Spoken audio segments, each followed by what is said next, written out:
इसके बाद में एक बहुत महत्वपूर्ण सवाल है, क्वेश्चन नंबर 5 क्या कह रहा है कि दो समान प्रकृति के बिंदु आवेश हैं, समान प्रकृति के, एक प्लस चार्ज है और दूसरा प्लस चार्ज है और बिंदु आवेश है और इनके बीच की दूरी कितनी है, 1 मीटर है। तो इनके बीच में प्रतिकर्षण बल कितना लग रहा है, मान लीजिए इनके बीच में F बल लग रहा है।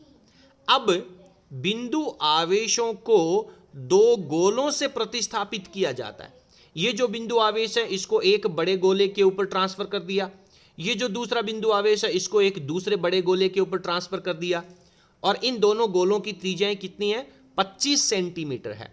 इनके बीच की टोटल दूरी कितनी थी, 1 मीटर की दूरी थी। तो 1 मीटर की तुलना में ये जो सेंटीमीटर 25 सेंटीमीटर है ये तो 1/4 हो गया, यानी इसको हम नेग्लिजिबल तो नहीं कह सकते, इसको हम बिंदु आवेश तो नहीं कह सकते।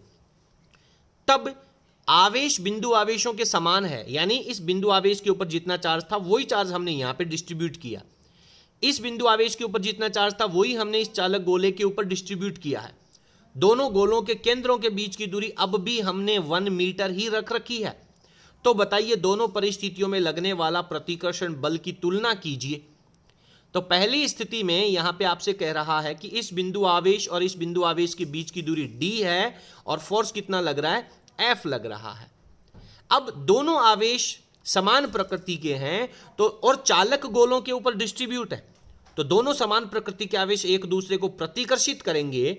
तो यहां वाला जो चार्ज होगा इस गोले की सरफेस पे, यहां जो चार्ज है और इस गोले की सरफेस पे यहां जो चार्ज है वो एक दूसरे को प्रतिकर्षित करेंगे।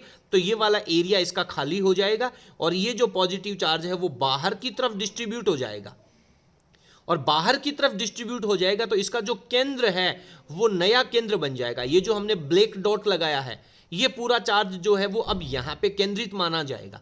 इसी प्रकार से ये जो चार्ज है जो यहां वाला प्रतिकर्षित होकर के बाहर की तरफ चला गया है उसका जो द्रव्यमान केंद्र जिसे अपन कहते हैं सेंटर ऑफ मास, जैसे अपन रिप्रेजेंट करते हैं, कक्षा 11 की फिजिक्स में आपने सेंटर ऑफ मास पढ़ा होगा, तो उसी तरीके से इनका जो केंद्र है वो यहां पे डिस्ट्रीब्यूट हो जाता है। यानी कि इन दोनों बिंदु आवेशों को गोलों पर ट्रांसफर करने के कारण इनके बीच की जो प्रभावी दूरी है वो बढ़ गई है। और साहब हम बहुत अच्छे से जानते हैं कि दूरी के वर्ग के व्युत्क्रमानुपाती होता है, यानी दूरी का मान बढ़ेगा तो बल दोनों के बीच में कम हो जाएगा। तो इस स्थिति में जो बल होगा वो पहले की तुलना में क्या हो जाएगा, चालक गोले रखने पर, चालक गोलों के ऊपर आवेश ट्रांसफर करने पर बल क्या हो जाएगा, कम हो जाएगा।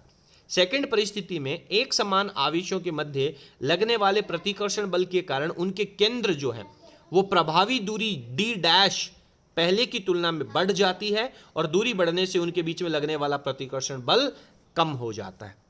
उम्मीद करता हूं कि आपको ये सभी बातें अच्छी तरीके से समझ में आई होंगी। आपको हमारा आज का वीडियो कैसा लगा प्लीज आप हमें कमेंट सेक्शन में जरूर लिखिएगा।